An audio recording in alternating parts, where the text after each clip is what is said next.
Heboh foto Polantas dijemur karena dugaan pungli. Dirlantas Polda Metro Jaya ungkap fakta sebenarnya.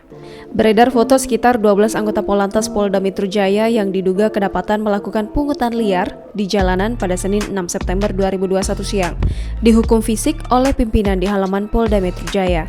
Foto beredar disertai informasi bahwa pungli yang dilakukan oknum di Telantas Polda Metro Jaya sebesar 1 juta hingga 2 juta rupiah. Dikutip dari Warta Kota, Direktur Lalu Lintas Polda Metro Jaya Kombes Sambodo Purnomo Yogo sempat membenarkan bahwa dirinya menerima laporan adanya tindakan menghukum sejumlah petugas lantaran aksi pungli yang dilakukan. Namun, kemudian membantah bahwa hukuman fisik dalam foto karena melakukan pungli, tetapi karena tidak apel pagi. Hal itu diketahui setelah dirinya mengecek langsung soal foto itu ke anggota atau pimpinan di dalam foto itu.